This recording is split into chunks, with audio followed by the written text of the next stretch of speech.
90 साल पुरानी जमाबंदी क्या सीओ एक आदेश में खत्म कर सकता है?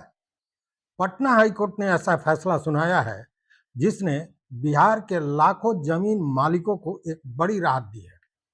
कोर्ट ने साफ कह दिया कि राजस्व अधिकारी चाहे सीओ हो या अपर समाहर्ता, 90 साल से चली आ रही जमाबंदी को प्रशासनिक आदेश से रद्द नहीं कर सकते हैं। अगर सरकार को आपत्ति है तो उसे सिविल कोर्ट में टाइटल सूट करना होगा। आखिर यह मामला किस जिले का था, किस जमीन पर विवाद हुआ और कोर्ट ने ऐसा ऐतिहासिक फैसला क्यों दिया, पूरी जानकारी इस रिपोर्ट में आज हम आपको बताने वाले हैं। नमस्कार, मैं हूं राकेश कुमार, आप देख रहे हैं मत अभिमत। आज की खबर बिहार के करोड़ों रैयतों, जमीन मालिकों और उन सभी लोगों के लिए बेहद महत्वपूर्ण है जिनकी जमीन पर कभी भी जमाबंदी रद्द, सरकारी जमीन घोषित, पोखर बताकर कब्जा हटाने या दाखिल खारिज विवाद का खतरा मंडरा सकता है। क्योंकि पटना हाईकोर्ट ने ऐसा फैसला दिया है जो आगे आने वाले समय में पूरे बिहार के हजारों मामलों पर असर डाल सकता है। लेकिन पहले ये जान लीजिए कि यह फैसला किसी सामान्य विवाद का नहीं, बल्कि दरभंगा जिले के बहादुरपुर अंचल के जमीन से जुड़े मामले का आया है। देखिए, अभी ये विवाद केवल वहीं का नहीं है, इस पर की पूरी कहानी बताएंगे। लेकिन अभी आप देखिए, पूर्वी चंपारण के पिपरा कोठी में 17 एकड़ जमीन का जमाबंदी रद्द कर दिया गया। कोटवा प्रखंड में दीपऊ एक जगह है जहां पे 70 एकड़ जमीन, जो वर्षों से वहां के किसान उस पर जोत रहे हैं, खा रहे हैं, कमा रहे हैं वर्षों से, उनके जमीन के भी जमाबंदी रद्द करने की नोटिस लगाई जा रही है। तो अब देखिए इस मामले में क्या हुआ था जिसमें हाईकोर्ट ने यह फैसला दिया है। यह फैसला सुनाया है पटना हाईकोर्ट के न्यायमूर्ति सौरेंद्र पांडे ने। फैसले की तारीख है 7 जुलाई 2026, जबकि इसका अपलोड जजमेंट 13 जुलाई 2026 को उपलब्ध कराया गया। तो यह समझिए पहले कि मामला क्या था। देखिए, दरअसल यह पूरा विवाद दरभंगा जिले के बहादुरपुर अंचल के मौजा बहादुरपुर की जमीन का था। कोर्ट ने 3 अलग अलग रीट याचिकाओं, बीना झा, विभूति कुमार दास और निर्मला देवी को एक साथ सुनवाई के लिए क्लब किया। सभी मामलों में विवाद एक ही प्रकार का था। आवेदकों का कहना था कि साल 2006 में उन्होंने रजिस्टर्ड सेल डीड के माध्यम से जमीन खरीदी थी। यह जमीन ऐसे परिवार से खरीदी गई थी जिसके नाम पर 1927 से जमाबंदी चल रही थी, यानी लगभग 94 वर्ष पुरानी जमाबंदी। लेकिन 2020-21 में अचानक प्रशासन हरकत में आया। सीओ की रिपोर्ट के आधार पर अपर समाहर्ता दरभंगा ने जमाबंदी रद्द करने की कार्रवाई शुरू कर दी। सबसे चौंकाने वाली बात यह थी कि जिस व्यक्ति के नाम पर कार्रवाई शुरू की गई, जगन्नाथ लाल दास, उनकी मृत्यु 1938 में ही हो चुकी थी, यानी करीब 82 साल पहले मर चुके व्यक्ति के नाम पर नोटिस हुआ, केस किया गया और फिर आदेश भी जारी कर दिया गया। हाईकोर्ट ने इसे कानून की नजर में पूर्णतः शून्य माना है। प्रशासन का क्या दावा था यह भी समझिए। सरकार की तरफ से कहा गया कि संबंधित प्लॉट सरकारी जमीन है। सीओ की रिपोर्ट में दावा किया गया कि वहां पोखर है, इसलिए जमाबंदी गलत तरीके से बनी थी। लेकिन याचिकाकर्ताओं ने अदालत के सामने सरकारी खतियान रखा है जिसमें उसी जमीन की प्रकृति धनहर यानी कृषि भूमि दर्ज थी।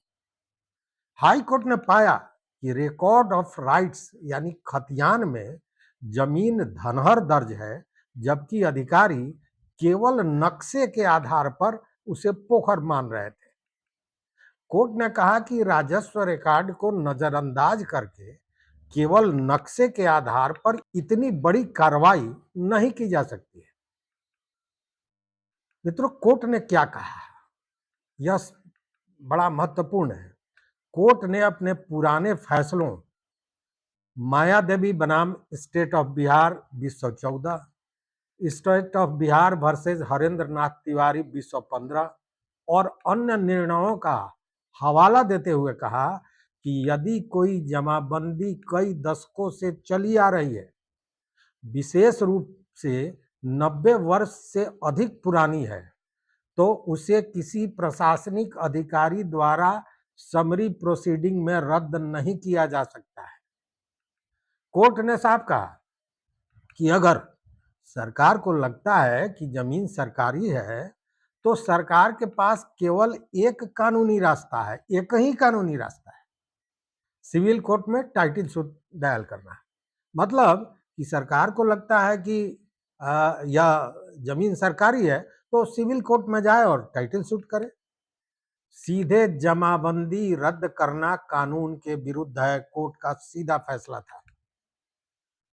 कोर्ट ने किन किन आदेशों को रद्द किया, यह भी समझिए। इस मामले में पटना हाई कोर्ट ने 30 जुलाई 2021 और 1 अगस्त 2021 को अपर समाहर्ता दरभंगा द्वारा पारित सभी संबंधित आदेशों को रद्द कर दिया। साथ ही कहा कि यदि राज्य सरकार चाहे तो सक्षम दीवानी न्यायालय में जाकर अपना दावा पेश कर सकती है, लेकिन राजस्व अधिकारी स्वयं मालिकाना हक तय नहीं कर सकते हैं।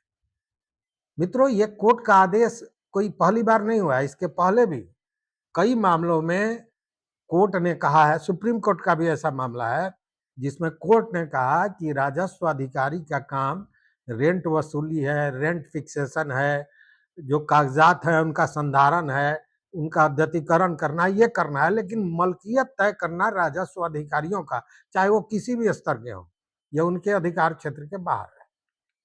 अब देखिए कि इस फैसले का बिहार पर क्या असर पड़ने वाला है।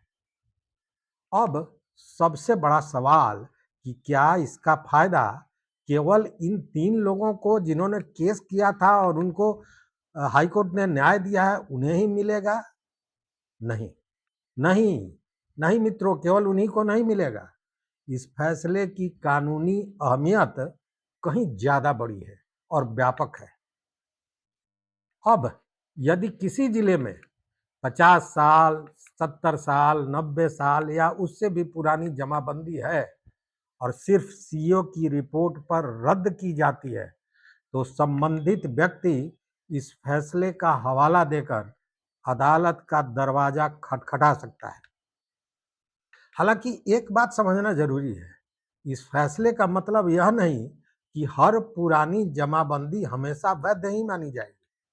अगर सरकार के पास ठोस साक्ष्य है तो वह सिविल कोर्ट में टाइटल सूट दाखिल कर सकती है, लेकिन सीधे प्रशासनिक आदेश से जमीन का अधिकार समाप्त नहीं किया जा सकता है, मलकियत को रद्द नहीं किया जा सकता है। मतलब कुल मिलाकर हम कह सकते हैं कि पटना हाई कोर्ट ने साफ संदेश दे दिया है कि राजस्व अधिकारी मालिकाना हक तय नहीं करेंगे किसी भी स्थिति में। 90 साल पुरानी जमाबंदी को एक आदेश से खत्म नहीं किया जा सकता है। मृत व्यक्ति के खिलाफ केस चलाकर आदेश देना कानून के नजर में शून्य है, और अगर सरकार को जमीन पर दावा करना है तो उसे भी आम नागरिक की तरह अदालत में जाकर अपना दावा साबित करना होगा, लड़ना होगा टाइटल सूट। और देखने वाली बात होगी कि क्या बिहार सरकार इस मामले में सिविल कोर्ट में जाएगी, जो अभी आदेश दिया हाईकोर्ट ने। तो अगर अपर समाहर्ता का ये कहना था कि यह सरकारी जमीन है और उन्होंने अपने आदेश से उस जमाबंदी को रद्द कर दिया था, तो वो इसके लिए टाइटल सूट में जाएंगे, सिविल कोर्ट में जाएंगे, या फिर इस फैसले के बाद राज्य भर में चल रहे ऐसे मामलों की समीक्षा होगी। मतलब यह केवल दरभंगा का मामला नहीं है, मोतिहारी में भी इस तरह की बहुत सी बात हुई है, पूर्वी चंपारण में, पश्चिमी चंपारण में, कई जगहों पे। और ऐसे एक नहीं दर्जनों मामले हैं कि पुराने जमाबंदियों को रद्द किया जा रहा है राजस्व पदाधिकारियों के द्वारा। अब उसके पीछे कारण क्या है वो आप समझते हैं। अब आपकी राय क्या है इस पर? क्या इससे बिहार के लाखों जमीन मालिकों को राहत मिलेगी? अपनी राय हमारी कमेंट बॉक्स में जरूर दीजिए, अपना मत अपना विचार जरूर लिखिए। अगर वीडियो उपयोगी लगा हो तो लाइक कीजिए, शेयर कीजिए और चैनल को सब्सक्राइब करना मत भूलिए, साथ में बेल आइकन जरूर दबा दीजिए। तो यहाँ तक साथ देने के लिए बहुत बहुत धन्यवाद, कोटि शाह आभार। जय हिंद।